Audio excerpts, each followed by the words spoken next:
a sustainable development where the conditions for human beings are in the forefront.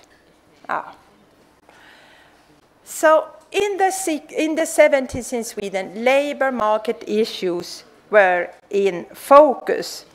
We had a very swift economic development. We've had that in the 50s and in the 60s in Sweden. And we had a shortage in the labor force. And you can look at this picture. I see, oh yes, it works. This is men aged 20 to 65 years, by their activity status and hours normally worked from 70 to almost today. This is 1970 and this is today. And if you look at 1970, about 90% of all men were in the labor force. It's a very high, very, very high percentage. It's not easy to exceed 90% when you have all, because there are students and there are persons who become ill and can't work until they are 65. And you see, the proportion of unemployment and part-time work was very, very low. Almost all men worked full-time in 1970. If you look at it now, the percentage was almost the same until 1991. A small reduction. Can you see that? But it stayed very, very high. The proportion of part-time work increased, and also unemployed. The white ones are the ones who they do not work at all, not full-time, not part-time, they are not unemployed, they are doing something else. Yeah. These are the ones who had a part-time pension. That is the big group. But what happened here? That is the economic crisis we had in the 90s. And this is what will happen now. It will be 4 years going straight down. Do you think so? Huh? Oh yes, we think so in Sweden. Oh yes, this is what will happen. Because, and the structures of the crisis is very similar with the 90s. You had first a financial crisis, and then the unemployment reached, and a lot of people were zacked out of the labor market. So you see, the white, those who are not working at all, it increased. The unemployed increased, and the part-time workers increased. And these are men. And you can see it has gone up for the last, say, 2 years, something like that. But the last year is 2007. If I could have figures to today, you'll see it has started to go down already. And that means that the crisis today is starting from a lower position than the last crisis. We did not catch up with the situation of the 90s. Now let's look at women. Do you remember now men in your head? Yeah. This is women.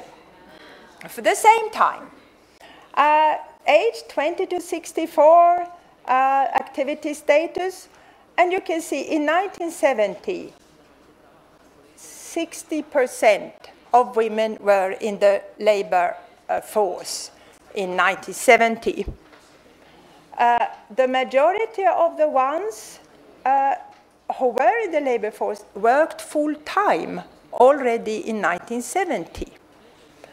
And then you have this going up. And the peak is 1991, the same as for men. We have never had such high numbers in the paid work in the labor market as in 91, never. And this is the crisis again. Can you see it differs a little from the crisis for men? And that is because women don't work in the same sectors. Partly, yes, of course, but more women tend to work in the public sector that is paid for by taxes.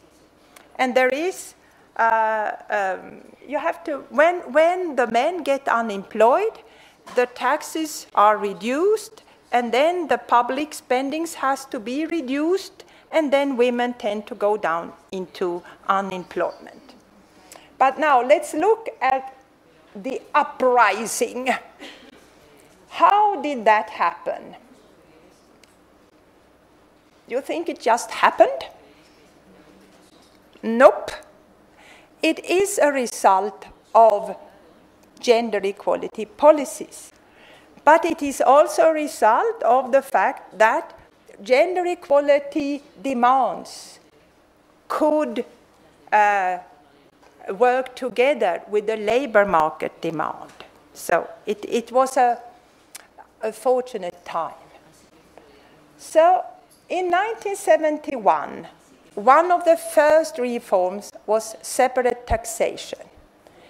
Beforehand, married couples, we had family taxation. But from 1971, you might say that the individual became the smallest unit.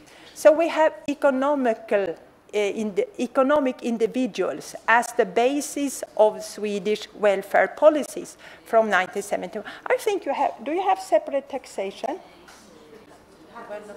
Sorry?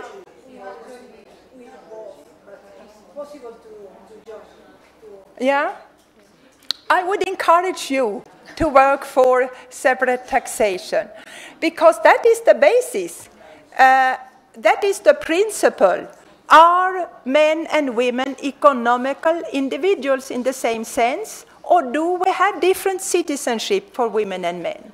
And does it mean that women are economical individuals when you are not married?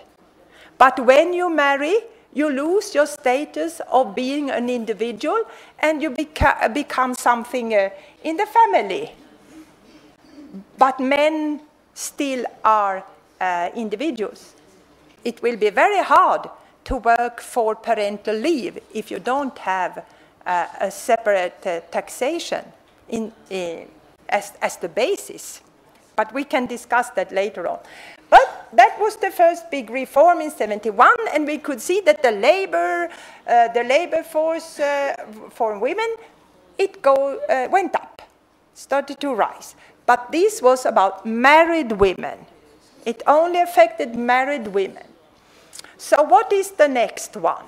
What do you have to do to encourage women to go into the labor market? Well, in 1974, something there, the parental leave was introduced. And that was the first country in the world that said that women and men should be parents. That parenthood was not something only for women, but for men equally. And I know that a lot of countries thought that we were crazy. Was it possible to think that men would be parents, staying at home, taking care of their children? But that is what happened in 1974. But we have a long history. And now I go briefly back to the 1930s, because the policy started in 1930s. But I want to point out that